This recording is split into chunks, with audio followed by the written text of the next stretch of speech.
Buenas tardes. Quiero asegurarme de que todos me puedan oír. Realmente me complace mucho estar en Colombia y ha sido mi séptima visita a Colombia.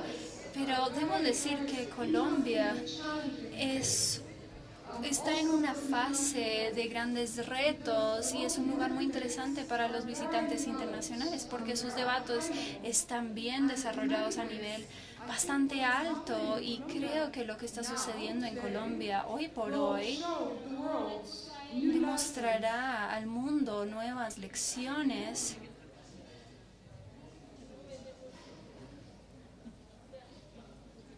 ¿Sí escuchan la traducción?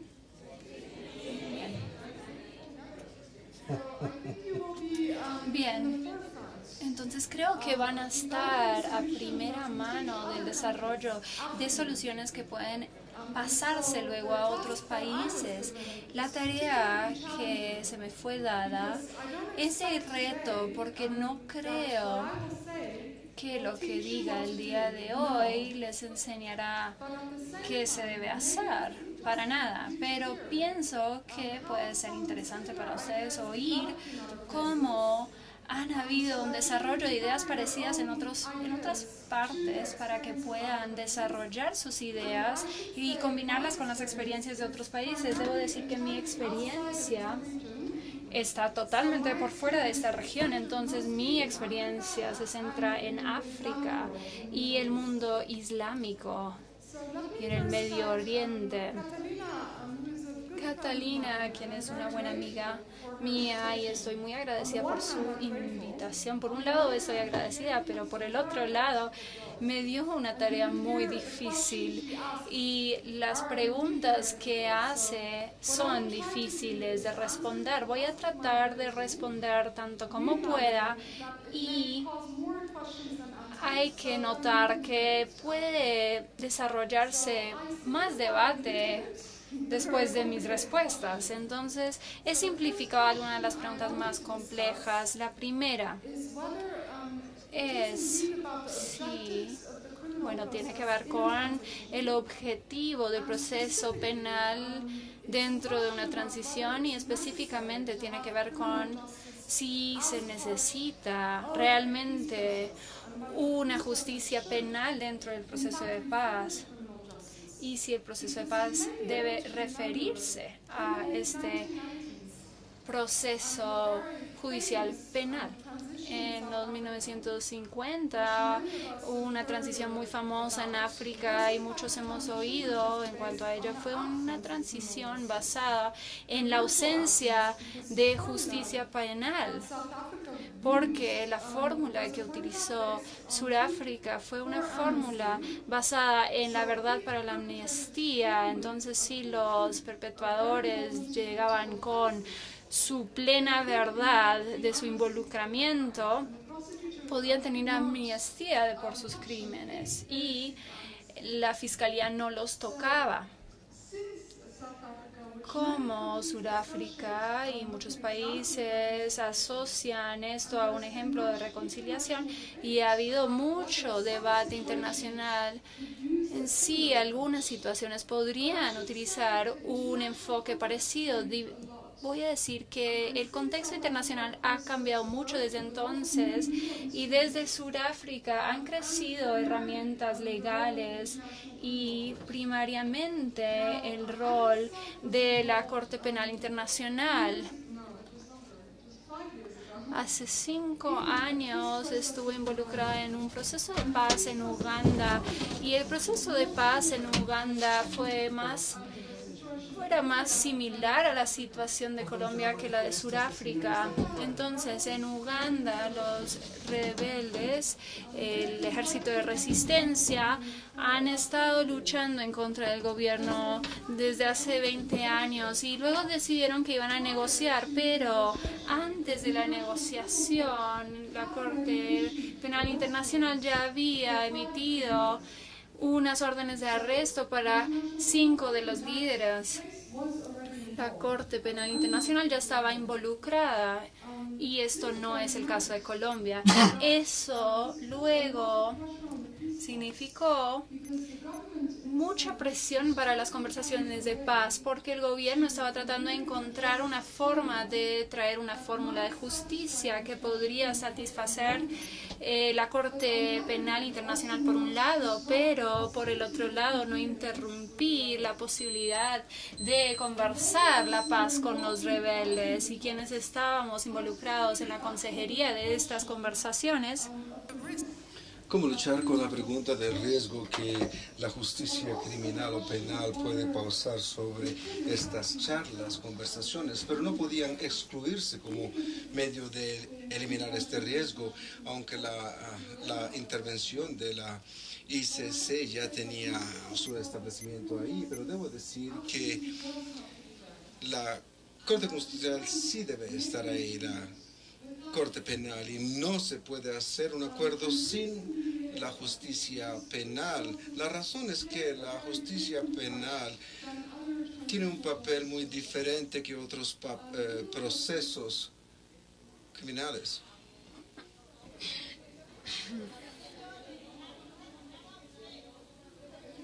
¿Pueden escuchar?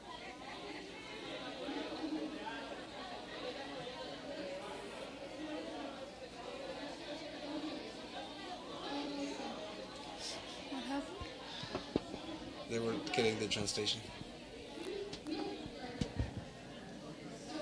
Entonces, yo pienso que aún en el caso de Uganda, la gente realmente deseaba esta paz, pero entendían que si no tenían un componente de justicia penal, entonces iban a invitar a la impunidad en su sociedad y había la necesidad de tener un juicio completo penal seguido por una punición hacia los agresores para que los ciudadanos pudieran tener confianza en su sociedad y en su sistema de justicia y para poder luchar contra la impunidad. Yo he estado en Sudáfrica en varias ocasiones durante mi carrera. Y yo pienso que en Sudáfrica se pagó un precio y había un nivel de impunidad alguno de la violencia, que era violencia política, ha transformado a una violencia penal o criminal en Sudáfrica y esto ha eliminado en parte la estabilidad que tratan de lograr y debo admitirse de que sí es necesario componente la justicia penal porque tiene objetivos diferentes que la Comisión de la Verdad o la no repetición de hecho. Internacionalmente, el movimiento internacional de derechos humanos ha evolucionado de que ahora reconoce esto completamente, por lo tanto sería muy difícil hoy día tener un acuerdo de paz sin la justicia penal.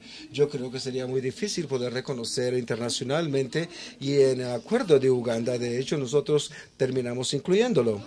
Sin embargo, en Uganda la historia tiene una final no feliz porque los rebeldes no firmaron el acuerdo final y aún yo no sé hasta hoy día si el tema de la ICC o el tema que ellos se enfrentarían a una corte nacional, cuál de estos elementos fue lo que previno esta firma. No lo sabemos y tal vez jamás lo sabremos, pero lo que sí sabemos es que la justicia penal es muy importante.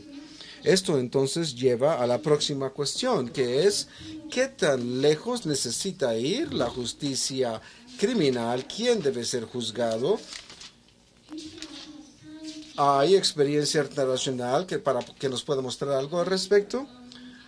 Aquí debo yo decir, esta parte de mi presentación me pone un poco nerviosa porque yo debo entregar un mensaje que no es popular. Y yo me enfrento mucho a esto en mi trabajo en Libia, porque en Libia, después de la caída de Gaddafi, que ustedes probablemente vieron en televisión, los rebeldes capturaron tal vez a 8,000 personas y dicen que todos eran personas de Gaddafi y todos de ellos desean juzgarlos. Y yo siempre tengo que llegar ahí y decirles, no va a ser posible. Libia es un país que tiene mucho menos capacidad judicial que Colombia. sus jueces y sus cortes no están en buen estado y definitivamente no podrán lograrlo. Pero permítame elegir otro ejemplo que tal vez es más comparable. Si nosotros miramos a la antigua Yugoslavia, donde solamente tenían 10 años de conflicto en comparación con sus 50 años, y han tenido una estimación de más de 10.000 crímenes serios solamente en Bosnia. El Tribunal Internacional Penal para Yugoslavia tuvo 18 años de operación o ha tenido 18 años de operación y ha terminado el juicio de solamente 200 individuos. Realmente no es mucho para 17 años de trabajo. Luego crearon un segundo tribunal en Bosnia que fue también durante casos de esa misma guerra, y ese tribunal juzgó 90 individuos más en un periodo de 10 años. Yo no estoy diciendo de que solamente hay capacidad de juzgar ese número, que es bastante bajo. Lo que sí estoy diciendo, sin embargo, es que en cualquier sociedad la experiencia internacional nos enseña de que es más probable que la prosecución se estaría bajo en los miles o en los cientos, y no es realista pensarlo, pero que tal vez pueda haber en muchos casos hasta razones de pensar que se estará por debajo de ese umbral. Lo que esto significa es que necesitaremos decidir en cuáles casos vamos a juzgar, y esto es un proceso muy doloroso, porque obviamente cada caso necesita justicia o requiere o merece justicia. Pero en la práctica internacional hemos desarrollado el concepto de estrategia prosecutorial. Y esta estrategia significa simplemente de que se debe encontrar una manera de darle priorización a algunos casos. Se hace lo que es más importante primero. Y esto lo que significa es que tiene usted derecho a enfocarse primero en aquellos que tienen un nivel alto de responsabilidad, o se puede enfocar en casos particularmente serios. Hay otros criterios también que forman parte de la estrategia. Hay temas de obtener la evidencia. ¿Está disponible esta evidencia? Hay temas de seguridad, protección a los testigos, otros factores, pero estos son los componentes principales de una estrategia en lo cual lo más importante es que la estrategia debe ser objetiva. No es un tono político, no le capacita a evitar casos duros y tomar casos fáciles, pero le permitirá a usted desarrollar criterios objetivos en los cuales puede usted medir a todos los casos. No debe importar si viene del lado de los rebeldes o del lado del gobierno. Estos no son los criterios. Los criterios se trata es de qué niveles de responsabilidad, cuáles crímenes y qué tan serios lo son. Se puede también además pensar qué tan legalmente se puede justificar esto, debido a que sabemos que los tratados internacionales, por ejemplo, ellos proporcionan una obligación al gobierno para investigar y procesar estas violaciones a los derechos humanos. ¿Cómo podemos establecerlo? Entonces voy a darle a ustedes tanto una justificación práctica como legal. La práctica se las voy a dar primero. De hecho, yo argumentaría de que si usted toma como meta personas con altos niveles de responsabilidad, se tiene la capacidad de entregar justicia a amplios sectores de víctimas. Y ciertamente esto es lo que nosotros intentamos hacer en el tribunal de la antigua Yugoslavia. Si estamos nosotros poniendo en juicio a Milosevic o Milavic o Krnasevic, Milosevic era el presidente de Serbia y realmente orquestó este asesinato, este genocidio, y obviamente murió antes de que terminara su juicio, pero en algún alcance casi todas las víctimas en esa región fueron agredidas por él. Por lo tanto, proporciona una justificación en el sentido de que alcanza una gran cantidad de víctimas. También puede descubrir vínculos entre diferentes tipos de agresores. En antigua Yugoslavia hicimos muchos casos de políticos y de líderes militares y también de líderes paramilitares, porque todos estos estaban vinculados en diferentes maneras y los llevamos a caso. En el Tribunal de Ruanda también agregaron un enfoque en los medios, porque los medios habían sido muy activos respecto al genocidio. Usted entonces puede descubrir estos vínculos y desmantelar estas redes criminales de tal manera que las organizaciones criminales no podrán funcionar en el futuro. Esto es una justificación muy importante, particularmente aquí. Y otra justificación bastante práctica para esto es que si usted no elige sus casos, si usted no le da priorización, usted tendrá el riesgo de una parálisis del sistema de justicia, porque la carga de casos es tan grande y la impunidad sea peor.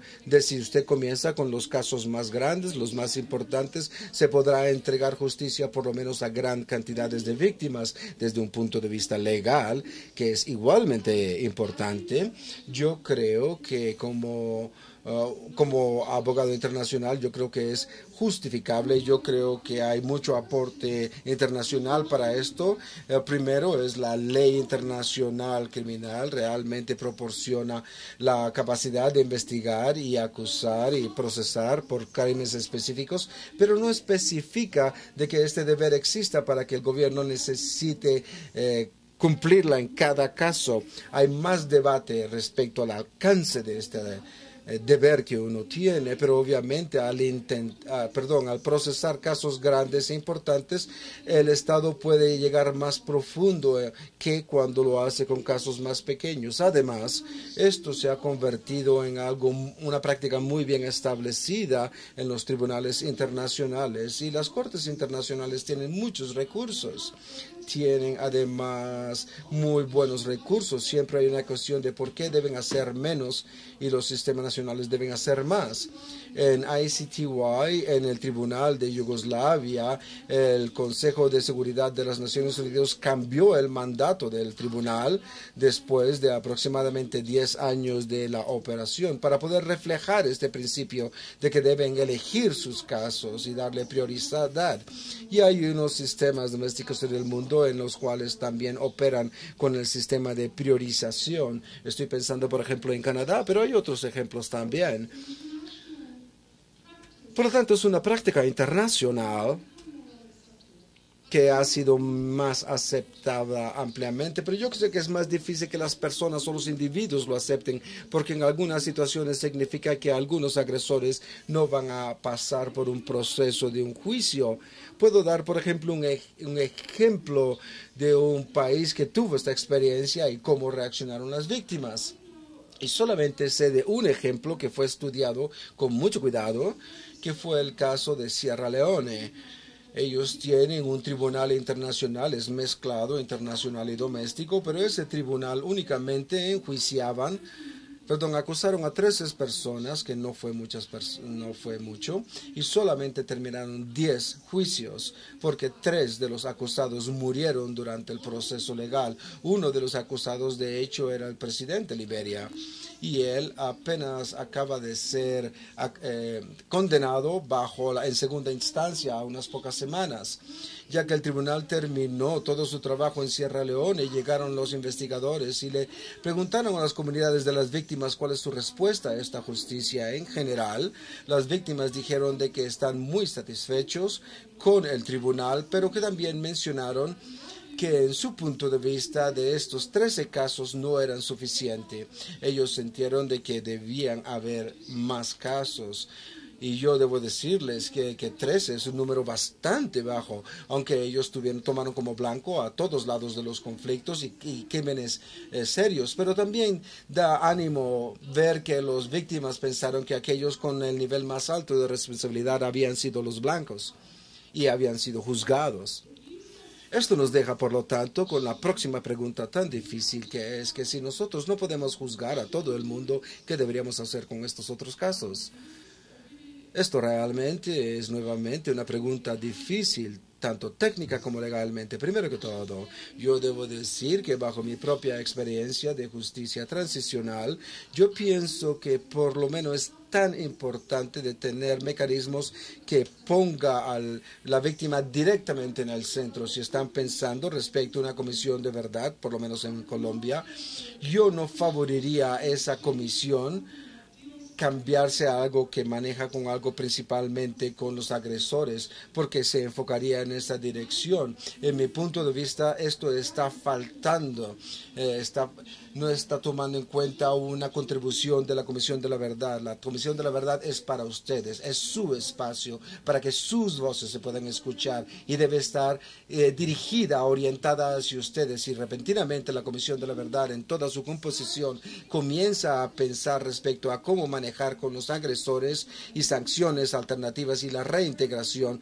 será entonces un trabajo totalmente diferente. Tal vez puedan tener un subcomité que pueda llevar a cabo trabajo sobre este tema, y esto fue lo que ocurrió en Sudáfrica, obviamente, pero yo no estoy en favor de comisiones de verdad que están orientadas y se alejan de las víctimas. Creo que deben estar enfocadas en las víctimas. Sin embargo, tal vez también pueda haber algunos agresores de unas maneras más limitadas. Deseo darle a ustedes 3 modelos diferentes solamente para su propia discusión o su propia exploración. Realmente hay 3 diferentes enfoques que yo he visto en los últimos 10 años, donde las comisiones de la verdad y los tribunales funcionan lado a lado. Y la manera en que se puede pensar respecto a esta estructura, porque si se tiene una Comisión de la Verdad y unos juicios criminales al mismo tiempo, tendrá que pensar mucho la relación entre ellos. Por lo tanto, en el caso de Sierra Leone, nuevamente, yo ya he mencionado que tenían este tribunal que era mezclado. La mitad era internacional, la otra mitad era nacional, y tuvieron 13 juicios. Al mismo caso, tuvieron un proceso de verdad y conciliación. Pero lo que nosotros encontramos fue de que los excombatientes, antes de que la institución comenzara a funcionar, muchos excombatientes nos dijeron, y hubo alguna investigación científica que encontró que deseaban participar en la Comisión de la Verdad porque ellos también tenían historias para contar. Muchos fueron raptados como niños, fueron reclutados forzosamente. En alguna manera, Sierra Leone había cuestión de doble rol, uno de víctima y también de agresor. Ellos pensaron que tal vez ya se alejaron porque los iban a acusar o que iban a utilizar la información que ellos darán para acusar a sus comandantes, y pensaron de que los comandantes los iban a mandar y por lo tanto temían. Básicamente hubo varias cosas que ayudó a esta situación. La coexistencia de los 2 mecanismos estaba haciendo que la Comisión de la Verdad estuviera indisponible para los excombatientes, pero el fiscal de la Corte Especial pudo ver esto y él decidió que iba a anunciar, primer punto, de que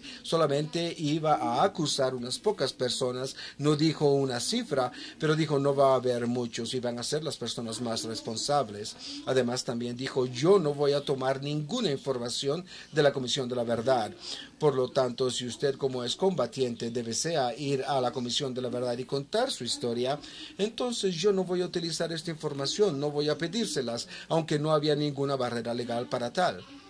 Ahora, debo decir yo que los excombatientes escucharon lo que dijeron, pero no confiaron en esto. Solamente después de la Corte Especial había avanzado durante varios años su trabajo, entonces pudieron ver quién estaba en la lista, cuáles nombres, y comenzaron a sentirse más cómodamente. De hecho, para el final del proceso, aproximadamente 13% de los 8,000 aproximadamente personas que llegaron a la Comisión de la Verdad eran excombatientes y lograron participar en ese proceso. Pero yo diría una cosa importante, es que ambos procesos eran lentos, y lo que ocurrió en la práctica fue de que muchos excombatientes se reintegraron a la comunidad sin contacto con ni con la Comisión de la Verdad ni con la Corte Especial, y no volvieron a la comisión si fuesen reintegrados en general.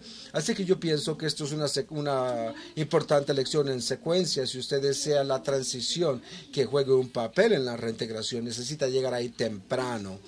Esto es mi segundo ejemplo, de hecho, y esto lo hicieron de una manera más inteligente porque básicamente ellos decidieron que la Comisión de la Verdad era para las víctimas, pero íbamos a tener un pequeño componente que trabaja en la reintegración de los combatientes, porque ellos también tuvieron un fiscal, jueces internacionales y fiscales internacionales bajo las Naciones Unidas estaban juzgando algunos casos, pero dijeron que si los casos no eran serios, que si no eran crímenes de guerra ni crímenes contra genocidio o violación, tortura o asesinato, entonces un excombatiente podría ser voluntario para venir ante la comisión respecto a un proceso de conciliación de comunidad, y este proceso yo pienso que sería muy interesante para ustedes en Colombia. Lo que ocurre es que hay un pequeño panel en la comunidad, los líderes de la comunidad y los excombatientes. Tal vez un agresor de crímenes llega ante este panel,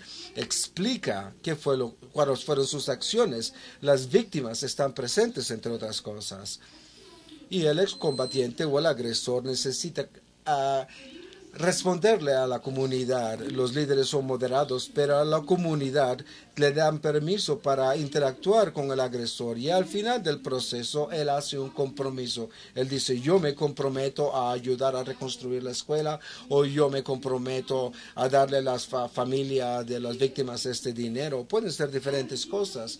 Luego a él le dan un certificado y él toma este certificado a las cortes, y las cortes le dan un sello y dice que él ya no podrá ser procesado. Sin embargo, al inicio del proceso, el fiscal que mira su declaración busca para ver si hay crímenes serios, y si hubo crímenes serios, él dice: lo siento, usted no puede seguir este proceso. Sin embargo, ha habido tanto número de agresores que aunque el fiscal quisiera proceder con más sentencias, dijeron en algunos casos: bueno, aunque sí cometiste estos crímenes severos, puedes entrar al proceso. Y este proceso se detuvo hace 7, 8 años y se realizaron estudios. Había gente que regresó a las comunidades y fueron a preguntarle a los perpetradores y a la comunidad si tuvieron una experiencia positiva, y en general parece que fue bastante exitoso porque la gente realmente sintió que le dio a la comunidad una reintegración, como también le exigió al agresor a que hiciera algo positivo. Y esto es un modelo bastante interesante. Habían como 1.500 personas que siguieron el procedimiento. Y una pregunta final que voy a cubrir. Una pregunta muy importante que se me hizo.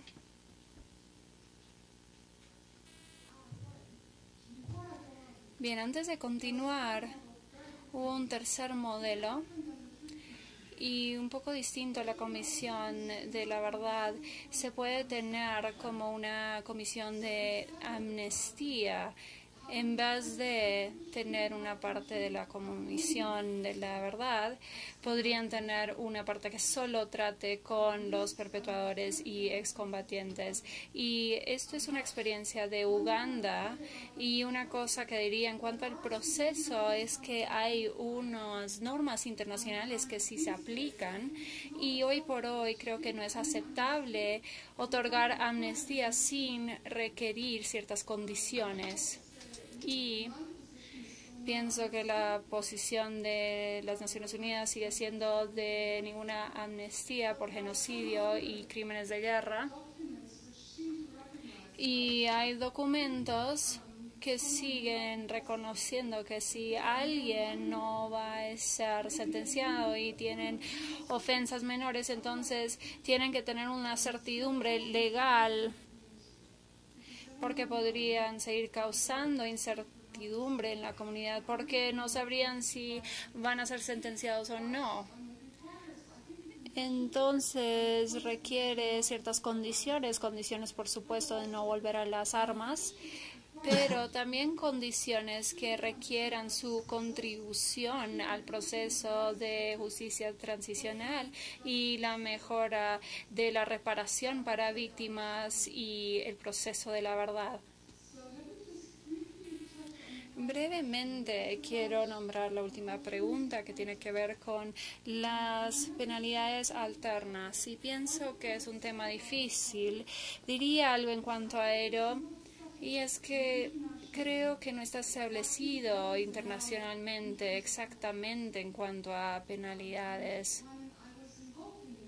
Y cuando estuve involucrada en Uganda fue uno de los temas principales de discusión, porque en Uganda teníamos una situación particular y las comunidades de víctimas tienen unas prácticas bastante fuertes culturales, tienen que ver con unos mecanismos de justicia tradicionales y tenían su propia forma de tratar con el agresor.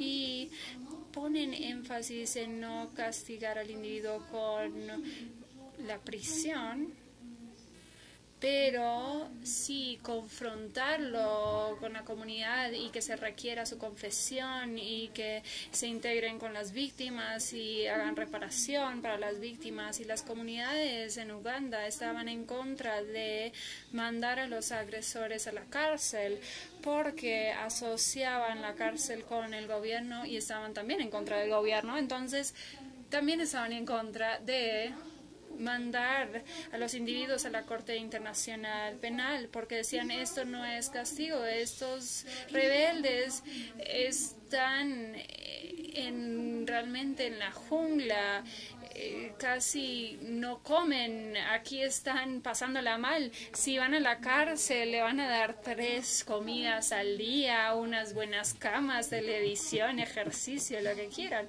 Entonces la cárcel no representa castigo a ninguno. En Libia tengo un problema opuesto, tenemos 2 bajo arresto por la ICC, pero los libios no quieren entregarlos porque dicen estas cárceles son de mucho lujo, pero tenemos penalidad de muerte y eso lo requiere nuestra religión y es un problema difícil también y uno quisiese estar en la mitad de tales extremos. Pero bueno, cuando estuve involucrada en Uganda me llamaron y era la organización de Human Rights Watch y ellos me dijeron: si vas a hablar con los rebeldes, díganles que realizamos un cálculo y miramos el tribunal de Yugoslavia, quienes van a la cárcel van por 17 años. Debes ir y decir, bien, podrían esperar por lo menos 17 años de cárcel. Y les dije, es muy difícil, aunque lo diga, quizás se van de la sala. Es un problema muy difícil y pienso que muchos quieren hacer o lograr lo mismo. Quieren algo que sí sea un castigo, no queremos algo que no lo sea, pero no sabemos exactamente qué podemos hacer dentro de este rango porque hay muchas diferencias culturales. Vengo de un país donde todo el sistema de cárceles está construido en como unas sentencias muy livianas y nada muy severo, con muchos programas de rehabilitación. Entonces sigue habiendo mucha variación también. Les escuché a todos ayer y me pareció muy interesante. Pude ver que ustedes mismos están debatiendo con este tema. Algunos dijeron, sí, hay un crimen, hay que castigarlo. Y otros dijeron, no sabemos, quizás se deba tener flexibilidad. Y lo vi en Uganda.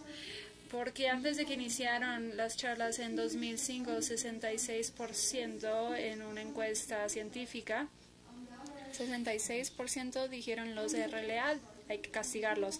Y luego iniciaron las charlas. En 2007 volvimos a hacer la encuesta y en ese momento 54% dijeron estamos preparados a mirar algún tipo de reintegración o amnistía.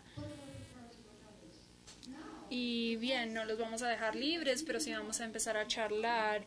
En 2010, 47% siguen diciendo que están abiertos a un modelo como este, pero no digo que tienen que estar de acuerdo con esto, pero sí está abierto al debate.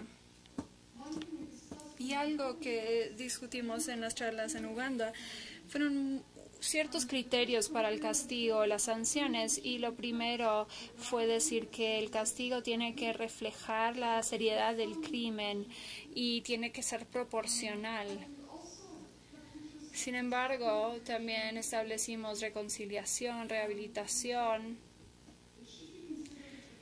Si la persona coopera con la justicia y si contribuyen a la reparación, hay que considerarlo. Y todo esto surge con una pregunta de si la Corte Internacional va a interferir, si sienten que no hay suficientes sanciones. Y estamos hablando en cuanto a dos temas. En el nivel más bajo, pienso que no es probable que haya intervención, pero a un nivel más alto sí surgen más preguntas. Por un lado, no establece un estándar explícito en cuanto a ello, y lo único que dice es que los procedimientos nacionales no pueden acobijar a los agresores o protegerlos, y hay mucha interpretación en cuán lejos se puede ir hasta que se considere acobijarlos o protegerlos. Pero pasaría a otro paso más allá. Diría que en el derecho internacional, bien, a veces ni estoy segura por qué o cómo castigamos ciertos crímenes. En Sierra León, por ejemplo, dieron como promedio 50 años de prisión, pero en Yugoslavia fueron 17 años. Hay muchas diferencias y debate filosófico en cuanto a los procedimientos, y la ICC como tal tiene una cláusula que le permite evaluar si abre o no un caso. Artículo 53 del estatuto. Puede decidir no abrir un caso si es de interés para la justicia, y es posible que si Colombia tiene un proceso de paz ratificado, con lo cual las víctimas estén de acuerdo, entonces la ICC quizás decida no abrir un caso. Entonces creo que debo terminar aquí.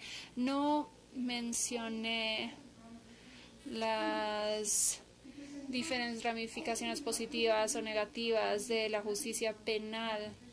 Pienso que no hay nada negativo cuando se involucra una justicia penal. Pienso que es necesaria. Hablé de la flexibilidad, pero la justicia penal tiene que ser parte del proceso de paz, y también creo que necesita tener una estrategia. La brecha de impunidad tiene que ver con el enfoque hacia las víctimas, y necesitan haber unos mecanismos creados específicamente para las víctimas y para los agresores muy severos. Hablé sobre Sierra León y otros, y pueden considerar estos modelos. Y para las sanciones alternas se puede reflexionar en cuanto a la severidad del crimen. Y bueno, aquí me detengo y estaré muy feliz si tienen preguntas.